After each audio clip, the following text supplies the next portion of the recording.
오늘 하나님이 주신 말씀은 마가복음 4장 35절에서 5장 20절까지입니다.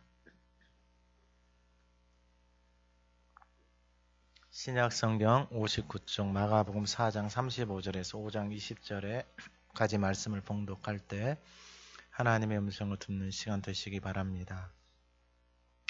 그날 저물 때 제자들에게 이르시되 우리가 저편으로 건너가자 하시니 그들이 무리를 떠나 예수를 배에 계신 그대로 모시고 가매 다른 배들도 함께 하더니 큰 광풍이 일어나며 물결이 배에 부딪혀 들어와 배에 가득하게 되었더라. 예수께서는 고물에서 베개를 베고 주무시더니 제자들이 깨우며 이르되 선생님이여 우리가 죽게 된 것을 돌보지 아니하시나이까 하니 예수께서 깨어 바람을 꾸짖으시며 바다더러 이르시되 잠잠하라 고요하라 하시니 바람이 그치고 아주 잔잔하여지더라.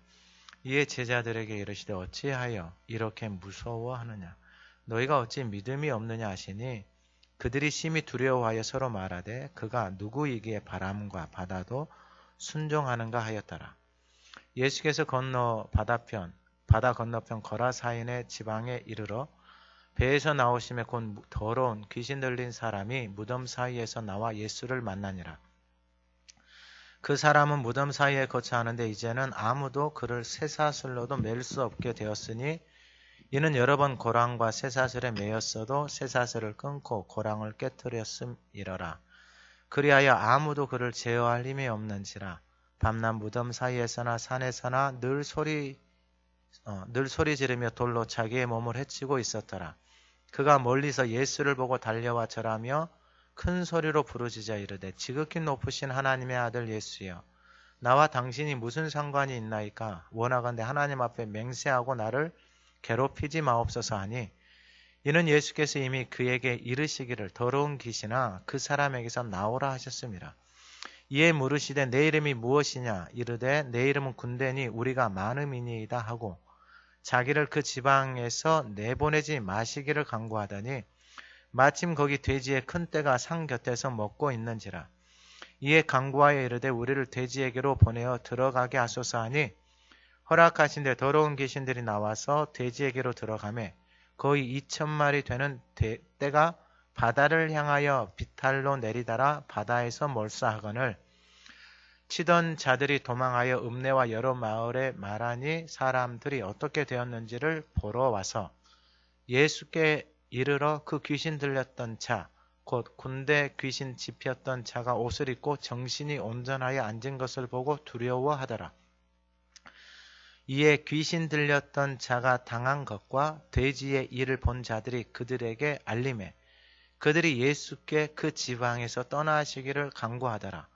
예수께서 배에 오르실 때 귀신 들렸던 사람이 함께 있기를 간구하였으나 허락하지 아니하시고 그에게 이르시되 집으로 돌아가 주께서 내게 어떻게 큰 일을 행하사 너를 불쌍히 여기신 것을 내 가족에게 알리라 하시니 그가 가서 예수께서 자기에게 어떻게 큰 일을 행하셨는지를 데가볼리에 전파하니 모든 사람이 놀랍게 여기더라.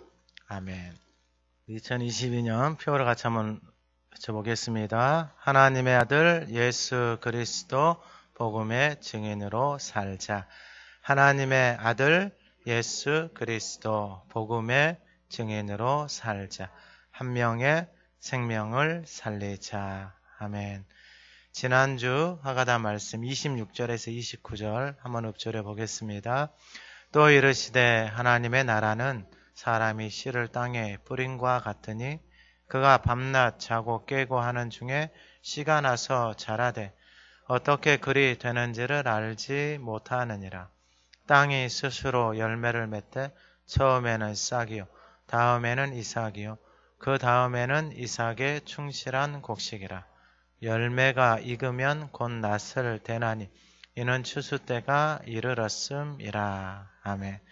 이번 주 하가다 말씀 41절입니다. 한번 읊조려 보겠습니다. 그들이 심히 두려워하여 서로 말하되 그가 누구이기에 바람과 바다도 순종하는가 하였더라. 아멘. 오늘 본문의 제목은 그가 누구이기에. 누구인가를 안다라는 것은 참 중요합니다. 여러분들은 누구입니까? 그리고 여러분과 함께 살아가고 있는 사람들은 누구입니까? 그리고 오늘 예배하기 위해서 이 제단 안에 모여있는 그 사람들, 한 사람 한 사람들이 누구입니까? 내가 누구인지를 안다라는 것, 내가 누구인지를 아는 것만큼 중요한 게 없습니다. 여러분들 자신 스스로 여러분들의 얼굴을 볼 수 있는 사람 혹시 있나요? 아마 아무도 없을 것입니다. 여러분들 자신을 어떻게 봅니까? 네, 볼 수 있는 게 있습니다. 뭐죠? 거울입니다. 거울. 거울을 통해서 여러분들 자신 얼굴에 뭐가 묻어 있는가? 옷은 잘 입고 있는가? 밥 먹고 입에 뭐 고춧가루는 끼지 않았는가? 여러분들을 보게 하는 것이 거울입니다. 그러면 거울을 왜 보죠? 거울을 보는 이유는 머리가 잘 돼 있는가? 얼굴에 화장이 잘 묻어 있는가? 그래서 자기 자신을 보는 것입니다. 우리 자신을 그런 외적인 얼굴을 보는 것 말고 내 자신을 보게 하는 것은 무엇입니까? 여러분들이 여러분들 자신을 보게 하는 것 가장 쉬운 방법은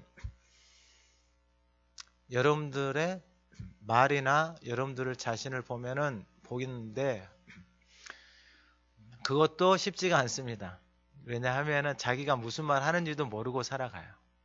그리고 이 말이 생명의 말인가 죽이는 말인가 조차에도 관심이 없어요. 왜냐하면 그렇게 말하고 그렇게 행동하면서 살아왔기 때문에. 그럼 보통 보면은 자녀들을 보면은 부모를 보는 것이다 이렇게 말을 합니다. 왜냐하면은 자녀가 누구를 보고 살아왔기 때문에 부모를 보면서 살아왔기 때문에 그의 행동이나 그의 말 저도 가끔 그런 소리 듣습니다. 여러분들이 누구인지를 어디서 알 수 있습니까? 여러분들이 누구인지 이 하나님의 말씀이 명확하게 가르쳐 주고 있습니다. 우리는 하나님의 자녀들이다라고 하나님의 자녀다라고 그래서 하나님을 아빠, 아버지라고 부르는 특권 정확하게 하나님의 자녀됨에 대해서 말씀을 하고 있습니다. 그것이 내가 누구인가 그래서 하나님을 아버지라고 부르면서 살아가는 하나님의 자녀, 그 자녀들에게 영원한 생명을 주신 것을 믿는 자녀들. 그러니까 육신의 부모, 육신의 그 관계들은 다 없어져요. 시간 지나고 나면 다 분가하고 떨어지고 다 없어져요. 그건 어쩔 수 없이 막을 수가 없어요.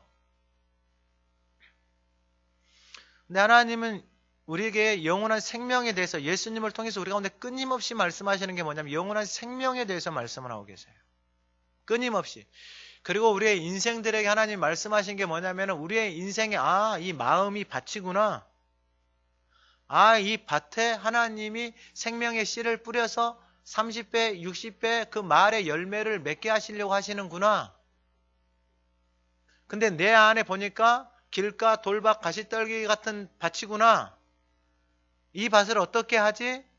내 안에 무슨 씨가 뿌려져 있는지도 모르는 그 무의식의 98%, 99%에 가까운 그 무의식의 세계, 의식의 빙산의 꼭대기 같은 1%의 세계 속에서 살아가는 내 안에 뿌려진 것이 무엇인지도 모르고 살아가는 이 혼돈과 공허와 이 시간들 속에서 어떻게 살아가지? 라고 이것이 깨달아진 사람. 그 사람이 누구를 찾는다? 예수님을 찾는다. 그리고 예수님에게 찾는 사람, 간 사람들에게 예수님이 끊임없이 그 말씀에 대하여서 생명의 씨를 계속해서 가르쳐주고 뭐 해주신다? 뿌려주신다. 이 생명의 씨가 계속해서 뿌려지는 사람들은 어느 날 시간이 지나고 나면은 역전이 되어진다. 할렐루야. 제자들도 똑같아요. 지금 본문에 나와 있는 제자들은 이제 주님을 따른 사람들이에요. 그러니까 주님이 누구인지를 잘 몰라요. 근데 살고 싶어서 좋은 밭에 열매를 맺고 싶어서 누구를 따라가는 거예요? 예수님을 따라가는 거예요. 시행착오, 연약함, 부족함 당연히 다 드러납니다. 근데 중요한 것은 뭐냐면 그 예수님의 말씀을 끊임없이 듣고 그 안에 담고 주님을 따라가고 있다는 거. 이게 중요합니다. 그러니까 여러분 모든 인생은 다 똑같아요. 여러분 아이들 있잖아요. 아이들은 누구의 말인지 다 받아 먹어요. 뭐 길에서 야 따라가자 뭐 사줄게 그럼 따라갈까요 안 따라갈까요? 옛날에는 엄청 많이 따라갔잖아요. 요즘에는 이제 걔들이 혹할 만한 걸 주면 다 따라가요. 그 말이 무슨 말인지도 모르고. 왜요? 아직 분별을 못하니까. 그래서 뿌려진 말들을 다 받아먹어요. 오늘 예배하는 저와 여러분들의 삶에 가정 안에 이 생명의 씨 하나님의 말씀이 뿌려지기를 주님의 이름으로 축원합니다. 여러분 주님 오시는 그날까지 이 일을 하세요. 지금까지 살아왔던 대로 말하지 마시고 내 생각대로 제발 멈추세요. 내 생각대로 말하지 말고 제발 그걸 멈추세요. 그냥 하나님의 말씀에 생명의 씨를 그냥 특별히 손자 손녀 돌보고 있는 사람. 저는 여러분들이 이 시대 최고의 선물이에요. 자녀들에게 손자 손녀들에게 해주는 최고의 선물. 왜요? 하나님의 말씀이 뿌려지면은 하나님의 말씀이 그 안에서 어떻게 되는 거예요? 자라나는 거예요. 그러면 그 인생은 누가 끌고 가는 거예요? 하나님의 말씀이 그 인생을 끌고 가는 거예요. 여러분 부모가 잘못 뿌려놓은 씨 있잖아요. 그건 나이가 되고 어른이 되어서도 부모한테 막 대들어요. 그때 나한테 이 말 했잖아 하면서 막 왜 그 씨가 자라나가지고 이제 대드는 거예요. 어렸을 때는 말을 못하죠. 왜냐하면 씨가 덜 자라났으니까. 오늘 본문의 제목이 그가 누구이기에 여러분 예수님이 누구인지 아는 것 어떻게 알 수 있는가? 여러분 같이 사는 사람 아세요? 여러분들 자녀들 아세요? 여러분 남편 아세요? 아내 잘 아세요? 몰라요. 왜 모르냐면은 다 자기 생각대로만 생각해요. 자기 생각대로만. 그러니까 몰라요. 그래서 성경에서는 뭐라고 말하냐면은 사연을 듣기 전에 그 사람의 사연을 듣기 전에 왜 저렇게 말할까? 왜 저렇게 행동할까? 왜 저렇게 살아갈까? 그 사연을 듣기 전에 그 사람에게 대해서 말하지 말라 이 말이에요. 제가 인터넷 뭐 하는 것 중에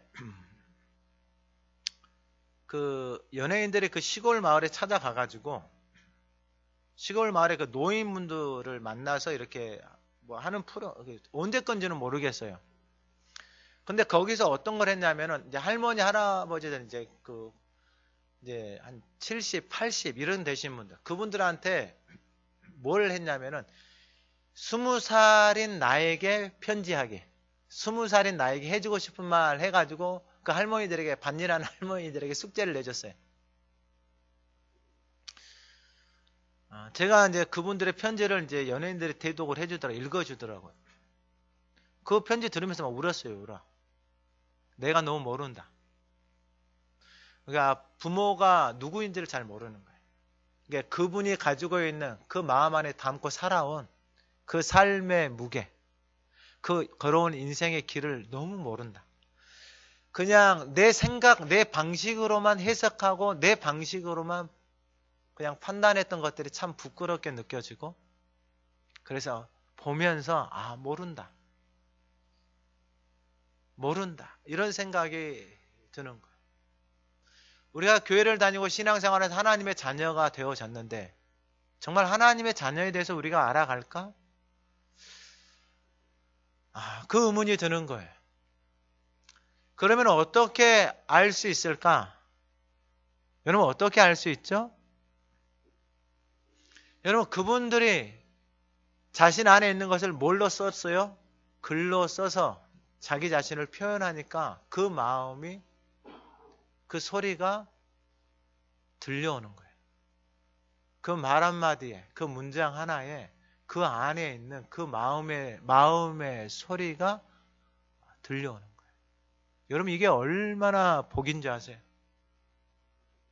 들려온다라는 것.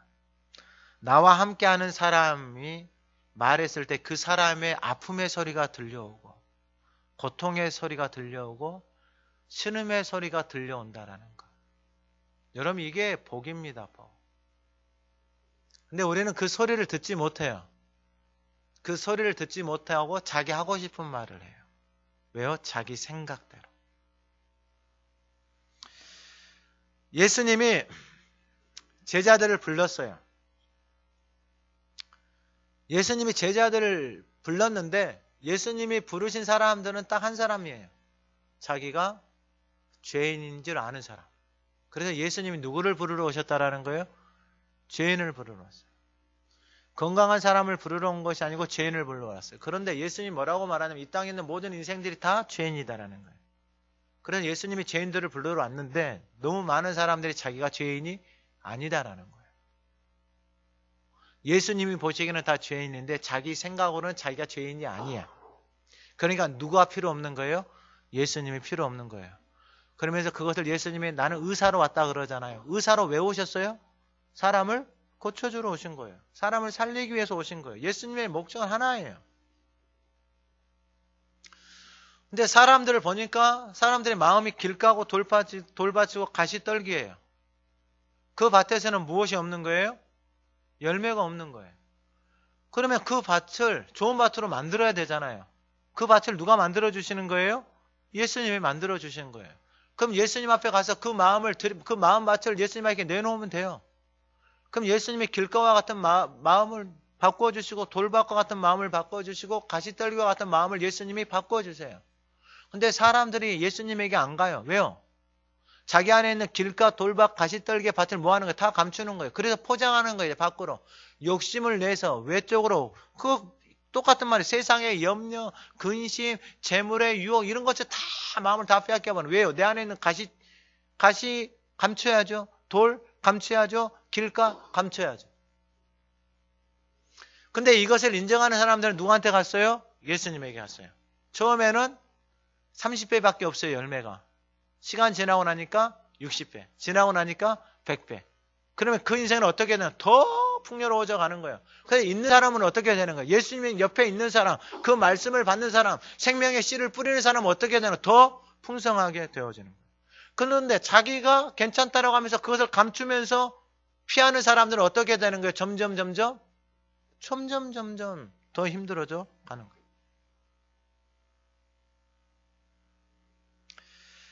그러면 예수님을 누구이신가 어떻게 알 수 있는가? 첫 번째가 뭐냐면은 믿음입니다. 믿음. 믿음은 결국 뭐냐면은 믿음이 뭐예요? 믿는 거예요. 그럼 무엇을 믿는 거예요? 예수님의 말씀을 믿는 거예요. 그래서 저와 여러분은 다 믿고 살아가는 거예요. 내가 내 안에 뿌려진 씨를 믿고 살아가는 거예요. 내 안에 뿌려진 씨가 그것을 믿고 살아가니까 그것을 믿으니까 소리도 내고 분노도 내고 화도 내는 거예요.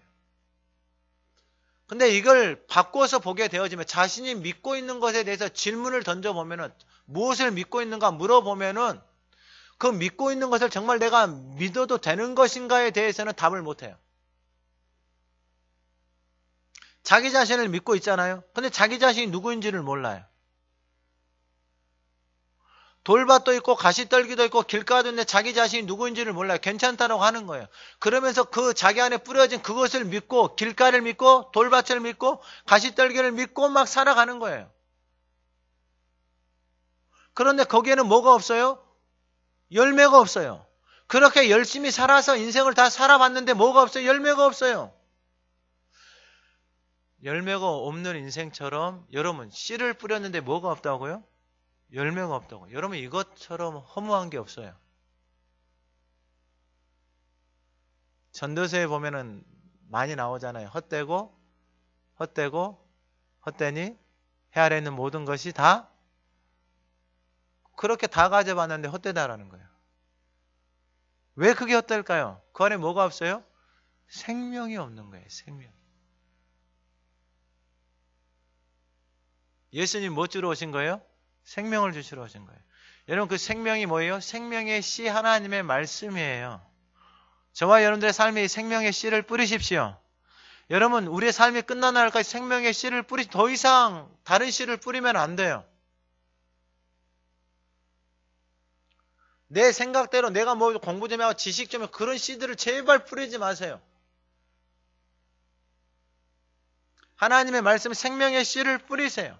그 생명의 씨가 결국은 내 안에서 자라나는 거, 믿어지는 게 그게 믿음이에요. 여러분, 이 오늘 본문의 상황을 보게 되어지면은 예수님이 35절에 저물 때에, 밤이 될 때에 제자들에게 이르시되 우리가 저편으로 건너가자. 예수님이 배 타고 건너가자고 이야기했어요. 예수님이 건너가자라고 하셨을 때는 건너가셔야 하는 이유가 있는 거예요.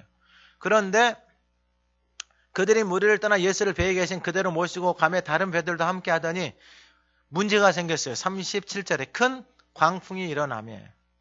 자, 예수님이 배 타고 제자들과 함께 저리 건너가자 그랬어요. 근데 예수님이 배에 타고 있는데, 배를 타고 가고 있는데 뭐가 일어났다고요? 광풍이 일어났는데 이 광풍이 적은 광풍이 아니에요. 왜냐하면 물결이 배에 부딪혀 들어와 배에 가득하게 되었다라고 말해요. 근데 이 제자들 중에서는 그 바닷가에서 그 배, 거기서 자라난 사람, 거기서 뱃일했던 제자들이 있잖아요. 그런데 그 제자들이 할 수 있는 게 뭐가 있어요? 아무것도 없는 거예요. 자기들이 살아왔던, 아니 그 바다에서 뱃일하면서 살아왔던 그 노하우들이 있을 거 아니에요. 근데 아무것도 하지를 못해요. 그럼 계속 그 상태로 있으면 이 사람들은 어떻게 되는 거예요? 그냥 죽는 거예요. 인생이 이런 광풍, 이런 사건, 이런 사고들이 우리의 인생의 도처에 널려 있습니다. 근데 누가 가자 그랬다고요? 예수님이. 배에 누가 타고 있어요? 예수님. 그런데 무엇이 일어났다고요? 광풍이 일어났어요. 여러분 어떻게 하실래요?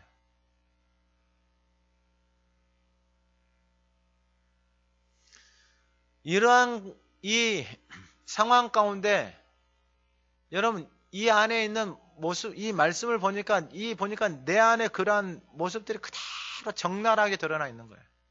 책임을 회피하려 하고 그 위험으로부터 누군가에게 전개시키려고 하고 도망가려고 하는 인간의 이 창세기에 선악과 따먹고 핑계대고 도망가려고 하는, 선악과는 따먹었는데 잘못한 사람이 없는 것과 같은 인생.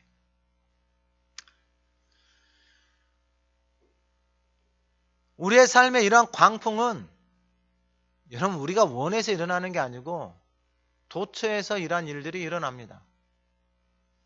그때 예수님이 우리 가운데 믿음이 없는 것을 적나라하게 보여주시는 거예요.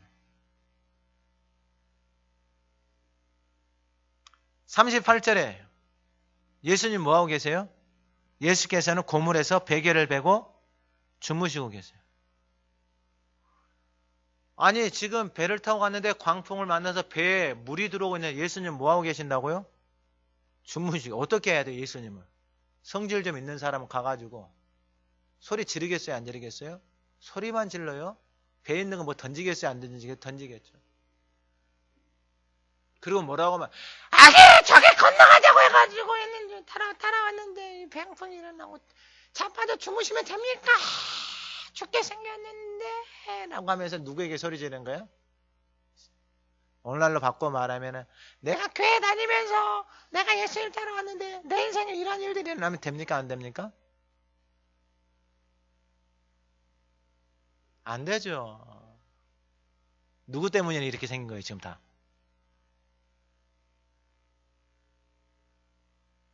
누구 때문에 생긴 일이에요?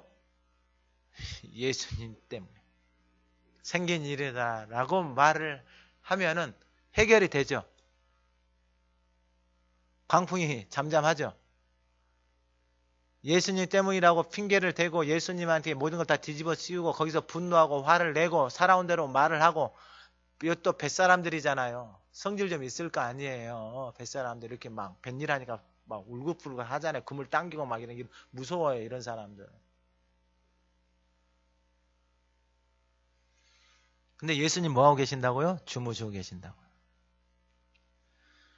성질 좀 급한 사람은 바로 그 자리에서 예수님 발로 차버렸을 거예요.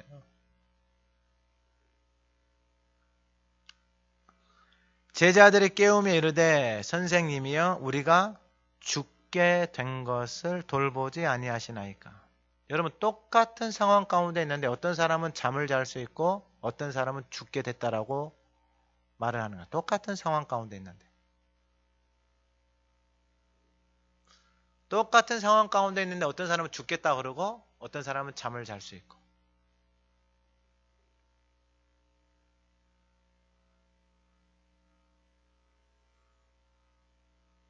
죽겠다라고 하는 사람들은 누구예요? 그렇게 살아온 사람들. 좀만 힘들면 죽겠다. 그렇게 말하고 그렇게 살아온 사람들. 그것에 익숙해져 있는 사람들. 왜냐하면 그것이 그렇게 말하고 그렇게 생각하고 그렇게 행동하면서 살아왔기 때문에 어떤 생각지 않은 일이 일어났을 때는 뭐 하겠다라는 게 죽겠다라는 거예요. 그 말을 달고 살아요. 농담이라도 그런 말을 하면 안 돼요.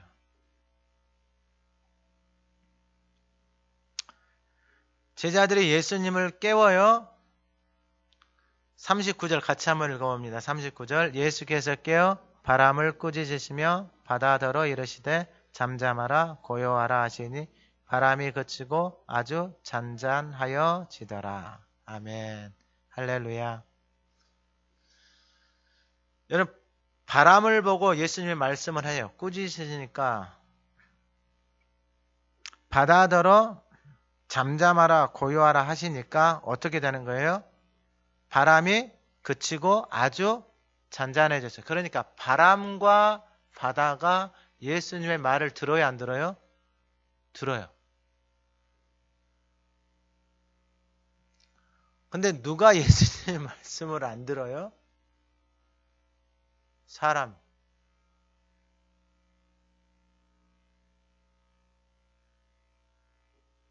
그래서 예수님이 말씀을 하시는 거예요. 이 40절에 이에 제자들에게 이르시되 어찌하여 이렇게 무서워하느냐 너희가 어찌 믿음이 없느냐 하시니 무엇이 없다라는 거예요? 믿음. 여러분 믿는다라는 게 무엇을 믿는다고요? 말씀을 믿는 거예요. 그럼 믿음이 없다라는 것은 그들 안에 아직 무엇이 없는 거예요? 말씀의 씨가 자라나지를 못하고 있는 거예요. 여러분 타이타닉 보면은 그 마지막 장면에 배가 이렇게 기울어져 가잖아요. 근데 그 선상에서 연주를 하던 사람들이 가다가 다시 돌아와서 그 선상에서 네 줄을 가까이 하게 하면 그 찬양을 연주합니다. 근데 배는 지금 어떻게 하고 있어요? 바닷속으로 점점 빠져 들어가고 있어요. 근데 그 선상에서 울려 퍼지는 네 줄을 가까이 하게 하면 여러분 그 찬양의 고백은 뭐예요? 그들 안에 무엇이 있는 거예요? 생명이 있다는. 그러니까 육신의 장막을 벗어나서 주님 앞에 가는 것에 대한 두려움이 있어요? 없어요? 없는 거예요. 그 생명의 씨, 그 생명의 말씀이 내 안에 있으니까. 왜냐하면 예수님을 믿는 자는 무엇을 준다 그랬어요? 내 말을 듣고 나를 보내신 자 믿는 자는 영생을 얻었고 이미 영원한 생명을 얻은 거예요.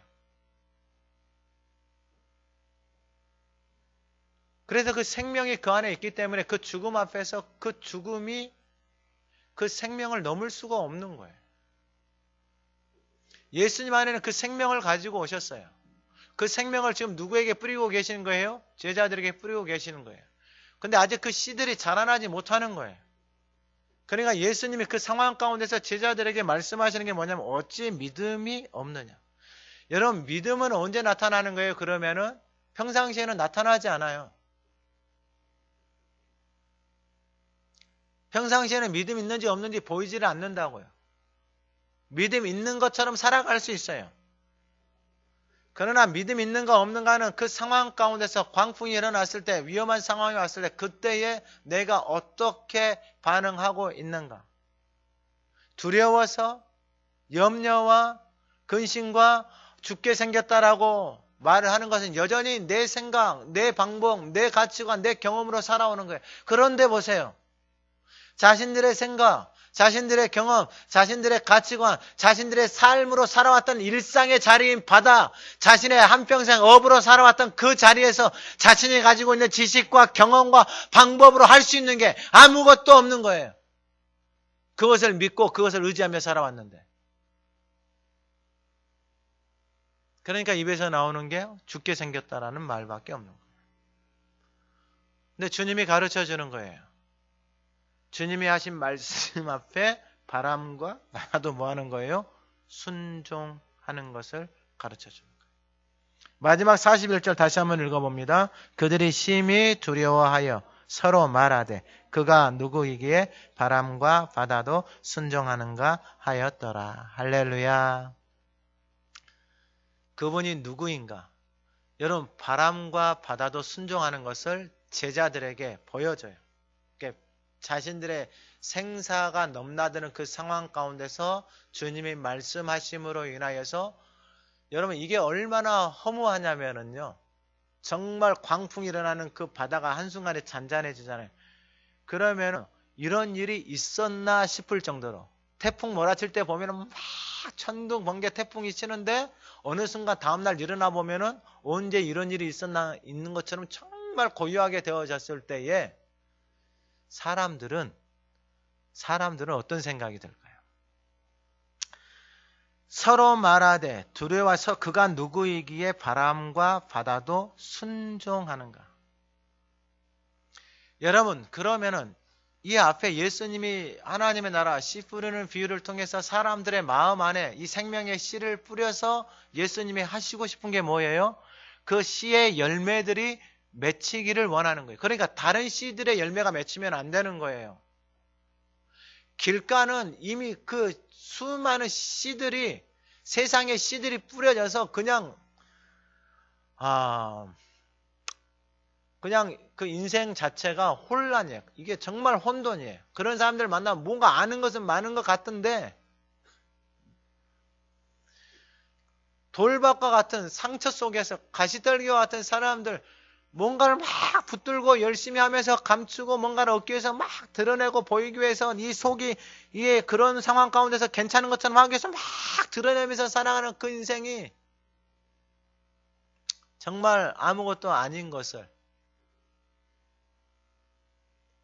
그 인생들에게 좋은 밭을 만들어서 30배, 60배, 100배의 생명의 열매를 맺혀주기 위해서 그분의 말씀 앞에 뭐 하는 거예요? 순종하는 거예요. 다른 거 없어요.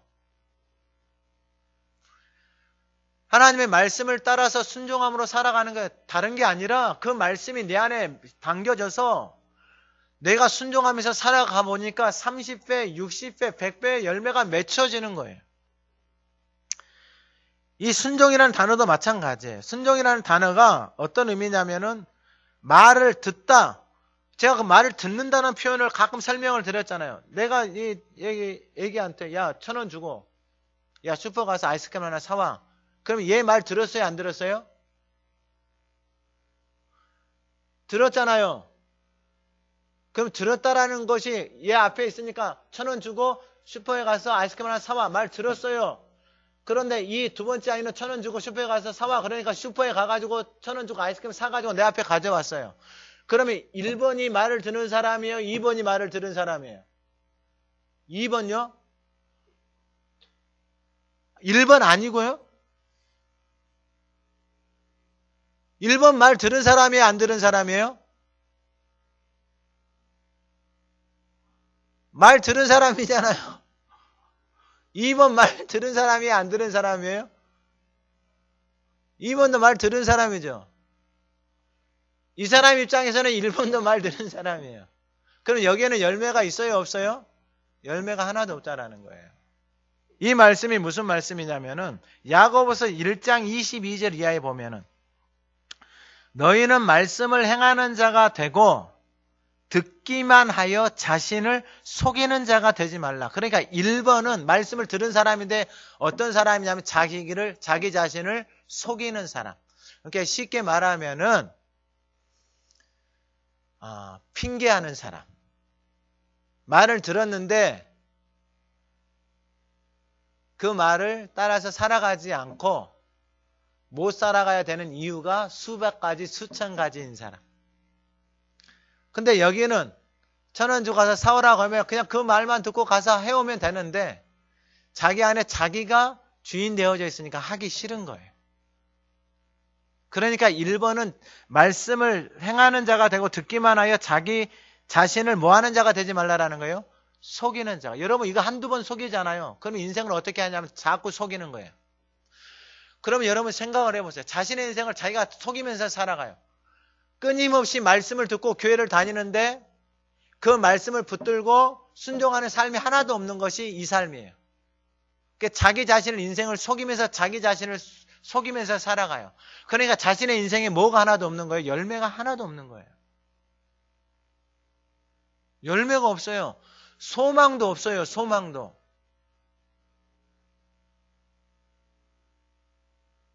여기는 열매도 없고 소망도 없다니까요. 야고보서 1장 23절 누구든지 말씀을 듣고 행하지 아니하면 그는 거울로 자기의 생긴 얼굴을 보는 사람과 같아서 화장을 했는데 얼굴에 화장을 한다라고 하면서 거울을 봤는데 화장이 너무 잘못돼요. 루즈를 눈썹에다 발라버렸네. 루즈를 눈썹에다 발라버렸어. 눈썹이 뭔 색깔이에요? 빨간색이에요. 그리고 화장을 딱 거울을 딱 보니까 잘못했잖아요. 어떻게 해야 돼요? 지우고 여기다 칠하면 되잖아요. 그런데 자기의 생긴 얼굴을 보는 사람과 같아서 제 자신을 보고 가서 그 모습이 어떠했는지를 곧 잊어버리거니와 거울로 봤어요. 그리고 다른 거 하다가 까먹어 버렸어요. 눈썹에 뭐가 묻어 있어요? 루즈가 묻은 상태 속에서 계속 돌아다니고 있어요. 본인은 그걸 봐요? 못 봐요? 본인은 그걸 못 봐요. 언제까지 못 봐요? 거울을 봐도 못 봐요. 거울을 보기 전까지는 못 봐요. 근데 거울을 봤어요. 그렇게 칠해져 있어요. 그럼 어떻게 해야 돼요? 바로 지워야 되잖아요. 근데 자기가 바빠. 그러니까 또 거울 보고 뭐 하는 거예요? 그대로 놔두는 거예요. 이게 이 말씀이에요. 주일날 와서 말씀을 들어요. 말씀을 들을 때 뭔가 깨달아져요. 돌아가요. 바빠. 말씀을 읊조릴 시간도 없고 그 말씀을 붙잡을 시간도 없고 그 말씀 앞에 자기 자신을 들여서 순종할 시간이 없는 거예요. 25절에 자유롭게 하는 온전한 율법. 율법을 뭐라고 표현하냐면은 자유롭게 하는 온전한 율법. 할렐루야. 생명의 말씀이 들어오잖아요. 그러면 그 생명의 말씀이 그 영혼을 어떻게 한다고요? 자유롭게 한다고요. 여러분 이거 사람의 예를 보면은요. 이 시대에 원하는 사람은 여러분 정말 창의적인 사람이에요. 여러분 창의적인 사람은요. 그 영혼 안에 있는 것들을 끄집어내는 거예요. 하워드 가드너라는 그 하버드대 교수가 있어요. 이 사람이 사람에 대해서 연구를 했어요. 사람에 대해서 연구를 하면서 그가 발표한 게 뭐냐면 다중지능이라는 거예요. 다중지능. 사람의 지능의 영역을 이 사람이 지금 8가지 영역으로 이야기를 했어요. 근데 우리는 어떤 지능만 있냐라고 생각을 하냐면은 우리는 그냥 이 성적의 그것으로 사람의 지능을 사람을 다 평가를 해버려요. 그것만이 사람을 바라보는 기준을 우리가 가지고 있는 거예요. 근데 사람을 연구를 해보니까 아니다 이 말이에요. 언어의 영역이 있고 뭐 예술의 영역이 있고 이런 다양한 영역들의 지능들을 가지고 있는데 우리는 그것을 모르고 있다라는 거예요. 하나님의 말씀, 생명의 말씀이 들어오기 시작하면은 그 생명의 말씀이 우리를 자유롭게 한다라는 거예요. 하나님의 형상으로 인간다움으로 우리 안에 있는 그 하나님이 주신 그 재능들, 달란트들이 우리 안에서 개발이 되어져서 하나님의 그것을 통하여서 하나님의 영광을 드러내고 이 땅에서 그 생명의 아름다움을 나타낸다 이 말이에요. 그런데 우리는 내가 가지고 있는 생각은 그냥 성적으로 모든 것을 다 판단해버려. 그것이 진리인 것처럼. 그러니까 자기 자신을 속박시키고 자녀들을 속박시키고 주변에 있는 사람들 다 속박시키는 거예요. 그래 교회 가면 숨 막혀서 못 가겠다라는 거예요. 생명이 살아 숨쉬고 그 사람을 만나면은 생명이 살아나고 영혼이 살아나고 그 사람을 통하여서 생명이 흘러와야 되는데 숨 막히다 이 말이에요. 그런데 자유롭게 하는 온전한 율법을 들여다보고 있는 자는 어떻게 되냐면은 듣고 잊어버리는 자가 아니요. 왜냐하면 그 말씀이 내 안에 들어와서 내 영혼을 자유롭게 하고 내 안에 생명을 주고 내 삶을 풍요롭게 만들어가는 그 자유롭게 하는 율법이 내 안에 들어오는 자들은 그 말씀이 심겨진 자들은 듣고 잊어버리는 자가 아니요 실천하는 자니 이 사람은 그 행하는 일에 복을 받으리라. 할렐루야. 이 사람은 그 행하는 일에, 그 말씀을 따라서 행하면서 그 행하는 일이 완전함이 아니에요. 아브라함이 하나님의 말씀을 받고 떠났을 때 그의 완전함으로 떠나는 게 아니라 그 말씀을 붙들고 살아갈 때 연약함이 드러나고 부족함이 드러나요. 제자들이 지금 예수님과 함께 따라가요. 예수님의 말씀을 듣고 따라가요. 배를 타고 따라가요. 광풍이 일어나요. 연약함이 드러나요. 자신의 생각과 지식과 방법을 할 수 있는 게 없어요. 죽게 생겼다라고 예수님이 있는 데서는 말을 해요. 그럼에도 불구하고 그들이 계속해서 하나님의 말씀을 듣고 있다라는 거예요. 그리고 예수님이 그들에게 가르쳐줘요. 내가 바다에서 한평생을 살아왔는데 이 바람과 바다와 지금까지 싸워서 내 힘으로 내 열심으로 살아왔는데 이러다 죽겠구나 한계가 있는데 예수님과 같이 가니까 예수님이 말씀으로 바람과 바다야 잔잔하라고 하니까 바람과 바다가 어떻게 돼버리는 거예요? 말을 듣는 하나님의 놀라운 능력을 경험하게 하는 거예요. 저분 말씀 듣고 살아가게 되어지면은 저 능력 있는 분 따라서 그분의 말씀을 따라서 살아가게 되어지면은 예수님이 이전에 30배, 60배, 100배 말씀하셨지. 저와 여러분들이 그 하나님의 생명의 말씀 앞에 순종함으로 순종하는 그 인생에게 30배, 60배, 100배의 열매가 맺혀지는 은혜가 부어지기를 간절히 소망합니다. 그럼 모든 사람들에게 다 맺혀요. 모든 사람에게 다 맺혀요. 말씀을 품고 살아가는 그 사람들에게는. 두 번째는 뭐냐면은 하나님의 아들 예수여, 이 고백을 누가 하냐면은 7절에 5장 마가복음 5장 7절에 큰 소리로 부르짖으라 지극히 높으신 하나님의 아들 예수여. 예수님이 건너가자 그랬잖아요. 그 건너가신 지역이 5장 1절에 바다 건너편 어디로 왔어요? 거라사인 지방에 왔어요. 예수님이 누구인지 알기 위해서는 그분의 말씀을 믿고 순종하는 거예요. 그런데 제자들도 그걸 모르고 있어요. 그런데 예수님이 바다 건너편 거라사인 지방에 이르러 배에서 나오시며 곧 더러운 귀신 들린 사람이 무덤 사이에서 나와서 예수를 만나니라. 여러분, 인생은 이 만남이에요. 누구를 만나느냐에 따라서 인생이 달라져요. 돈 많은 사람 여러분, 만남을 하는데 얼마나 부모님들이 세뇌 교육을 시켜놓고 상처가 되어야 돼. 나는 키 큰 사람 만나야 돼. 이러고 있어요. 여러분, 그게 말이 돼요? 그 사람 입장에서 말이 되죠. 왜냐하면 키 작은 것 때문에 아픔이 있으니까. 어떤 사람은 하얀 사람 만나야 된대요. 보니까 그 사람 말에 또 일리가 있어요. 왜냐하면 피부가 검해가지고 놀림을 받아서. 어떤 사람은 돈 많은 사람을 만나야 된대요. 돈이 없어서 고생을 많이 해가지고. 어떤 사람은 공부 많이 한 사람을 만나야 된대요. 왜냐하면 못 배워서 서러워서.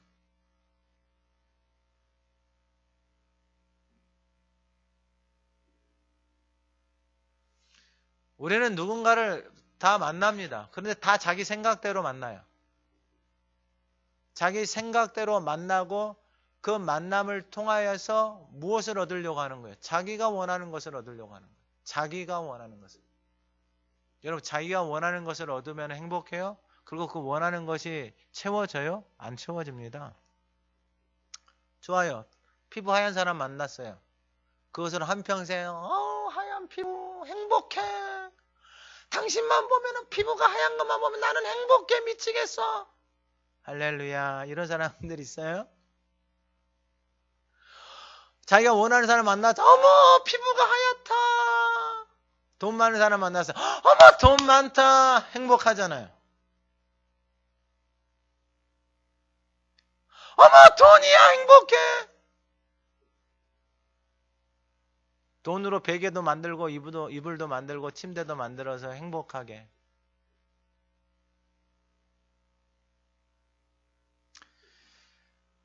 근데 오늘 본문에 나와 있는 예수님이 그 거라사인 지방에 들어갔어요. 들어갔는데 예수님이 누구를 만났어요? 더러운 귀신 들린 사람을 만났어요. 할렐루야.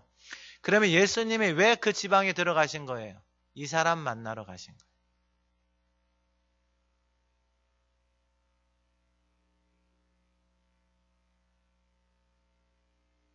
예수님이 이 사람 만나러 가신 거예요.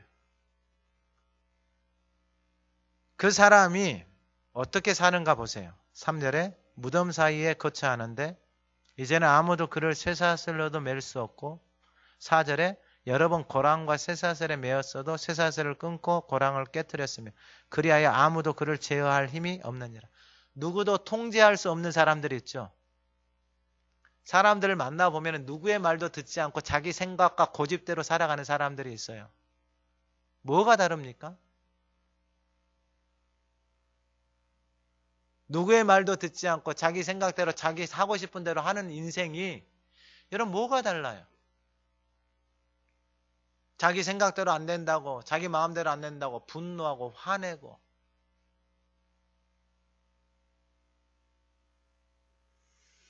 여러분 이 사람을 예수님이 찾아가신 거예요. 이렇게 살아가는 인생을.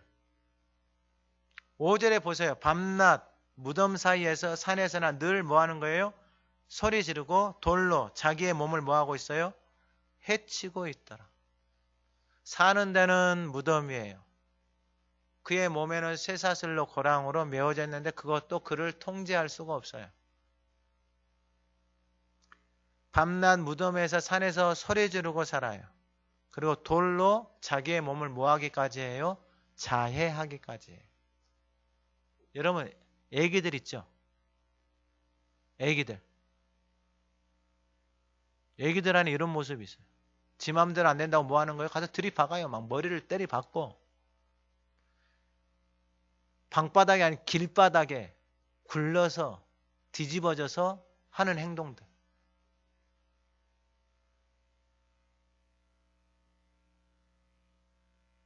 누가 통제해요? 누가 통제해요? 통제가 안 돼요. 할머니, 할아버지들은요, 손자, 손녀들은 그것에 맞들여 가지고요, 할머니, 할아버지들을 길들이기 시작하죠. 아, 뒤집어서는 안 되네, 이제. 가서 이제 머리로 한 10번 박아야 되겠네. 아, 이렇게 말을 해도 안 듣네. 피를 좀 흘려야 되겠네. 점점 길들여가는.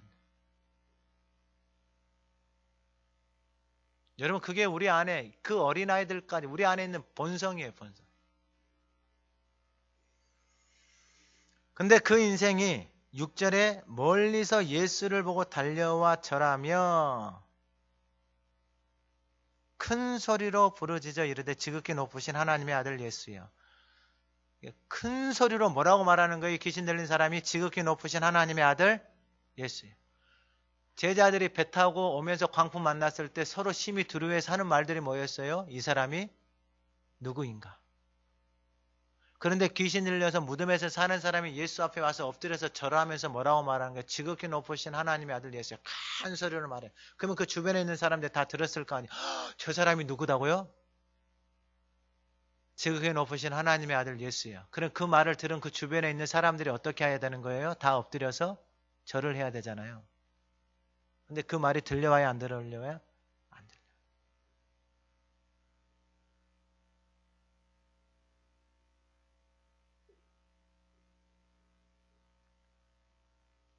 그 사람을 통해서 예수님이 누구인지를 드러냈어요.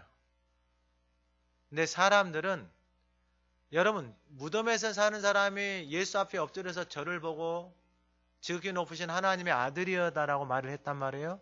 그런데 보세요. 3절에 그 사람은 무덤 사이에서 거처하는데 쇠사슬로도 맬 수 없고 4절에 여러 번 고랑과 매어서 쇠사슬을 끊고 고랑을 깨뜨리고 그리하여 아무도 그를 제어할 힘이 있다 없다? 없다. 그러니까 사람들이 이 귀신 들린 그 사람 무덤에 사는 사람을 제어할 수 있는 사람이 있어요 없어요? 아무도 없는 거예요.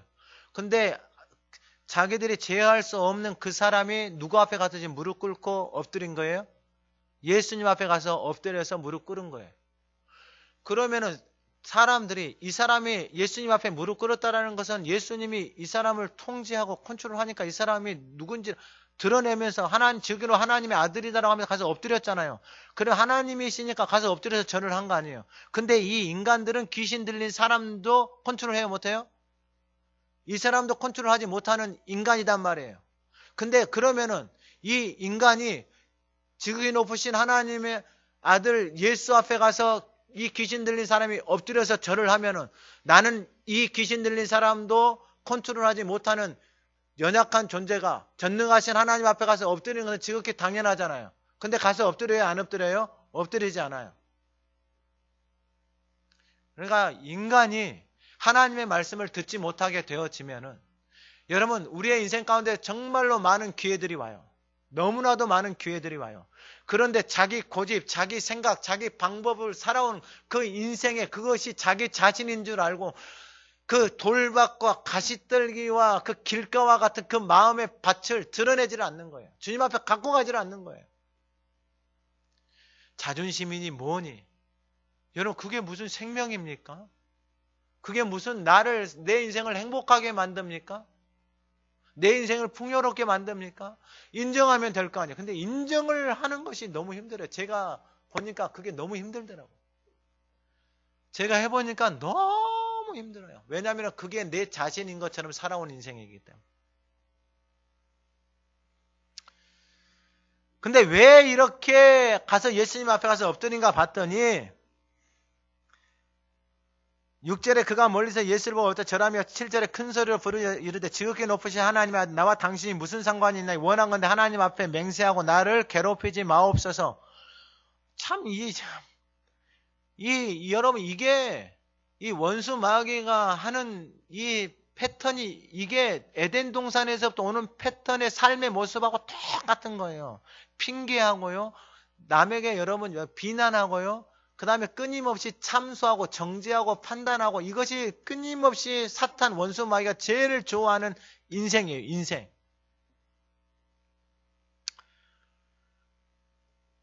자기를 괴롭히지 말래요. 근데 그 귀신들이 한 영혼을 들어가서 그 영혼을 어떻게 했는데요?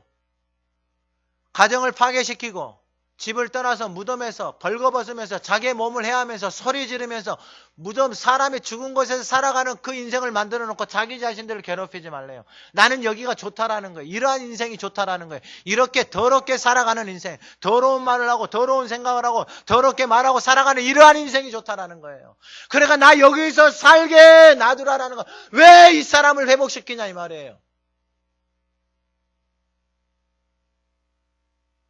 자기 자신을 괴롭게 하지 말라라는 거예요.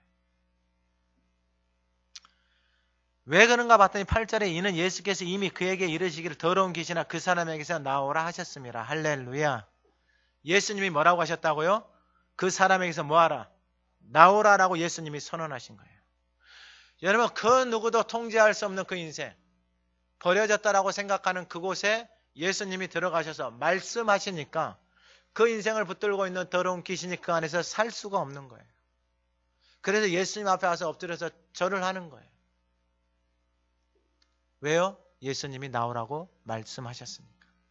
그러면 예수님이 물어요. 이에 물으시되 내 이름이 무엇이냐 이르되 내 이름은 군대니 우리가 많음입니다. 여러분 귀신 들린 사람을 만나보잖아요. 그런 사람을 만나서 축사를 해보잖아요. 그러면은요 여자인데 막 할아버지 목소리가 나오고 막 아버지 목소리가 나오고 막 이상한 소리들이 나와요. 근데 그 사람들의 대부분에 나타나는 특징이 뭐냐면은 원한이에요. 원한. 상처, 용서하지 못하는 것. 자기 안에 용서하지, 그게 다 말이거든요. 그 사람이 던졌던 말. 근데 그 말들이 다 언제 거예요? 10년, 20년, 30년, 40년에 던졌던 그 말들이 내 안에서 내가 붙들고 있는 거예요. 왜요? 증오하고 미워하니까. 언제적 말이라고요? 몇십 년 전의 말. 심지어는 그 사람이 이 땅에 없어요. 근데 그 사람이 남겨준 말을 지금까지 붙들고 원한과 용서하지 못함으로 분노 속에서 살아가요. 그럼 풀어지는 게 뭐냐? 용서해. 누가 용서하는 거예요? 내가 무엇으로 용서하는 거예요? 말로 용서하는 거예요. 여러분 20년, 30년 전에 그 아픔을 내가 뭐하러 붙들고 살아갑니까? 그 돌덩이를 뭐하러 붙들고 살아가요? 주님이 그 돌덩이를 해결하시기 위해서 오신 거잖아요. 할렐루야. 내 안에 힘들게 당연히 살아왔어요. 어렵게 살아왔어요. 정말 힘들 때 그 부모님들 편지를 보는데 정말 19살, 20살, 18살에 시집 와서 일만 하다가 뭐 건달 같은 남편 만나서 고생만 하다가 자식들 키우다가 그런 내용들이 편지에 다 나와 있더라고요.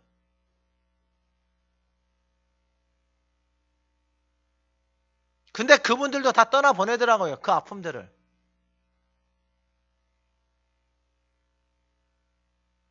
오늘 이 시간에 그 은혜들이 부어지기를 주님의 이름으로 축원합니다. 그냥 보내면 돼요. 그리고 용서하세요. 그리고 내 자녀들에게 나와 함께 사는 사람들에게 무슨 씨를 뿌리는 거예요? 이제 생명의 씨를 뿌리는 거예요. 여러분 원한을 갖고 있잖아요. 미움을 갖고 있잖아요. 그러면 입에서 나가는 말들이 이게 상당히 아프게 하는 말들이 나가요. 내 자신을 아프게 하고 내 주변을 아프게 하고. 그런데 군대다라고 말하니까 10절에 자기를 그 지방에서 내보내지 마시기를 강구하고. 여러분들 그 지방에서 내보내지기를 말라. 그 지방에서. 그 지방이 여러분 더러운 귀신이 살기 좋은 지방이에요. 오늘날로 말하면은 그 지방에 그 지역에 폭력, 아픔, 마약, 음란, 여러분 그 주정 뭐 가보면 옛날에 성남에 있을 때 가보면은 그곳에 뭐가 많냐면은 깃발들이 많아요. 무당 깃발들. 뭐 맷집 걸러서 있어요. 맷집 걸러서. 그 지방에서 내보내지 마시기를 간구하. 마침 거기 돼지떼가 삼겹살 먹고 있는지 이에 간구하여 이르되 우리를 어디로 보내달라고요? 돼지에게로. 그런데 13절에 허락하신데 예수님이 그것도 허락하시고 더러운 귀신들이 나와서 돼지에게로 들어가면 거의 몇 마리예요? 여러분 2,000마리면은 개인이 하는 게 아니고 그 지역에서 여러분 그 농장처럼 하는 거예요. 농장처럼. 근데 그 2,000마리 돼지가 다 어디로 가버린 거예요? 그러면 그들의 생업이 어떻게 된 거예요? 여러분 생업이 위협을 받은 거예요.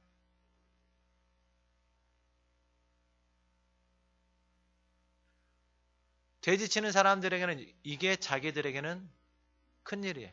이것만 보이는 거예요. 무덤에서 살다가 나와 있는 사람에게는 관심이 있을까요? 없을까요? 마지막으로 세 번째가 큰일이에요. 그러니까 하나님이 누구이신지 아는 것이 믿음, 하나님의 말씀을 따라서 가고 우리의 입술을 통해서 하나님 지극히 높으신 하나님의 아들 예수 그리스도를 고백하고 그 말씀을 따라서 가기 시작하면 큰일인데 무엇이 큰일인지 19절에 허락하지 않으며 그에게 이르되 집으로 돌아가 주께서 내게 어떻게 큰일을 행하사 주께서 어떻게 내게 큰일을 행하사 그러면 이 큰일을 누구에게 행하신 거예요? 무덤에서 살아가고 있는 군대에 매여서 더러운 귀신에게 매여서 살아갔던 인생에 주님이 큰일을 베푸신 거예요. 14절 치전자들이 도망하여 읍내와 여러 마을에 말하니 사람들이 어떻게 되었는지를 보러 와서 15절 예수께 이르되 그 귀신 들렸던 자 곧 군대에 귀신 집혔던 자가 옷을 입고 정신이 온전하여 앉은 것을 보고 두려워하더라. 정신이 돌아와서 옷을 입고 있는 사람을 보고 뭐하고 있어요? 두려워하고 있어요. 왜 두려워하는 거예요? 자신들의 힘으로 통제할 수 없는 사람이 정신이 돌아와서 옷을 입고 앉아 있는 거예요. 그러면 그분을 누가 고쳤다고 소문이 난 거예요? 예수님이 고쳤다고 소문이 난 거예요. 근데 그들의 반응, 그 지역에 사는 사람들의 반응이 16절, 17절이 이에 귀신 들렸던 자가 당황하고 돼지의 일을 본 자들이 그들에게 알림해 그들이 예수께 그 지방에서 떠나시기를 간구하더라. 왜 예수님이 떠나시기를 간구해요? 왜 예수님이 떠나시기를 간구해요? 돼지가 죽었거든요.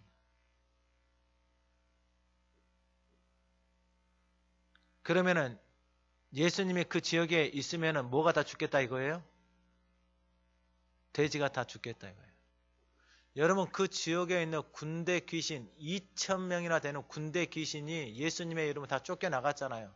그러면 그 땅에 무엇이 임할 수 있는 거예요? 평화가 임할 수 있는 거예요. 그 땅에 하나님의 나라가 임할 수 있는 거예요. 그런데 그들이 그 예수를 그 지역에서 나가라고 뭐하고 있는 거예요? 강구하고 있는 거예요. 예수님이 내가 하고 있는 일을 무너뜨렸어요. 내 일을 막았어요. 왜 막으셨어요?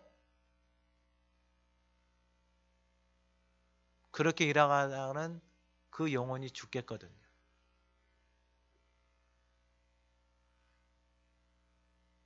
그러니까 예수님이 막으시는 거예요.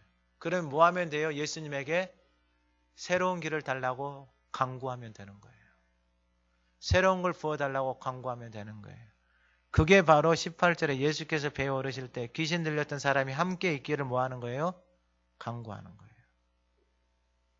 귀신 들렸던 사람은 예수님이 함께 자기와 있기를 뭐 하고 있어요? 간구하고 있어요. 근데 마을에 있는 수많은 사람들은 예수님이 떠나기를 뭐 하고 있어요? 간구하고 있어요. 그분이 누구인지를 알면은 여러분, 그분의 내 삶에 머물기를, 우리의 가정 안에 머물기를, 내 인생 안에 머물기를 간구해야 되는 거예요. 근데 내 삶에 내가 원하는 대로 되어지지 않았던 일들이 일어나기 시작할 때 주님이 떠나시기를 간구한다. 주님을 내 스스로 차버리는 것입니다. 그러면 이제 말씀을 마치는 이제 19절에 허락하지 않아요. 그 귀신 들렸던 사람이 함께 있기를 간구하니까 예수님이 허락하지 않아요. 그리고 예수님이 뭐라고 말씀하시냐면 그에게 이르시되 집으로 돌아가 주께서 내게 어떻게 큰 일을 행하사 너를 불쌍히 여기신 것을 내 가족에게 알리라 하시니 그가 가서 예수께서 자기에게 어떻게 큰 일 행하셨는지를 대가볼리에 전파하니 모든 사람이 놀랍게 여기더라. 할렐루야. 여러분, 예수님이 행하신 큰 일이 누구예요? 바로 그 한 무덤에서 살아가는 생명을 예수님이 찾아가셔서 뭐 하신 거예요? 살리신 거예요. 여러분, 우리가 포기만 하지 않으면 됩니다. 내 힘으로 안 된다라고 해서, 내 생각으로, 내 방법으로 안 된다라고 해서 여러분 그냥 예수님 더 이상 찾지 않고 하나님의 말씀을 내 안에 담지 않고 여러분 이것이 아니라 하나님이 하시는 일은 그분이 하시는 일은 우리의 생각, 우리의 방법, 우리의 경험을 뛰어넘어서 도저히 생각할 수 없는 방법으로 하나님이 일을 하신다라는 거예요. 그 전능하신 하나님이 저와 여러분들의 삶 속에, 저와 여러분들이 일하는 곳에, 저와 여러분들 가정 안에, 자녀들, 손자, 손녀들 안에 머물기를 간구하십시오. 그러면 그분이 일하십니다. 우리가 생각지도 않았던 큰 일을 하나님이 우리의 삶 속에서 행하신다라는 것입니다. 오늘 예배하는 우리 모두에게 이러한 큰 일, 그분의 행하시는 놀라운 일들이 나타나기를 간절히 소망합니다. 하나님 아버지, 전능하신 하나님, 지극히 높으신 하나님의 아들 예수 그리스도를 알아가는 복된 성도들이 되게 하옵소서. 이제 하나님의 말씀을 듣기만 하여 자기 자신을 속이는 자가 아니라 그 말씀을 듣고 행하는 자에게 그 행함이 복이다라고 말씀하셨사오니 그 행함을 통해서 주님을 더 깊이 알아가게 하옵소서. 더 깊은 곳으로 들어가서 하나님 아버지 거라사인의 한 영혼을 찾아가신 주님, 그 인생에게 행하셨던 그 큰 일, 하나님 우리의 삶에 제한한 일들이 있습니까? 내 생각으로 내 방법으로 제한하고 막고 있는 일들이 있습니까? 막고 있는 환경이 있습니까? 사람이 있습니까? 이 시간에 나사렛 예수 그리스도의 이름으로 그 모든 담들이 허물어지게 하여 주시옵소서. 하나님이 행하시는 큰 일에는 제한이 없습니다. 내 힘으로 내 방법으로 할 수 없다라고 하는 그 영역 속에서 하나님은 일하십니다. 하나님의 큰 일은 우리의 생각과 우리의 방법으로 제한할 수 없습니다. 하나님 오늘 예배하는 우리의 삶에 들어오시옵소서. 우리의 가정 안에 들어오시옵소서. 우리의 직장 안에 들어오시옵소서. 이 제단 안에 들어오셔서 하나님의 큰 일을 이루어 가시옵소서. 예수 그리스도의 이름으로 기도드립니다. 아멘.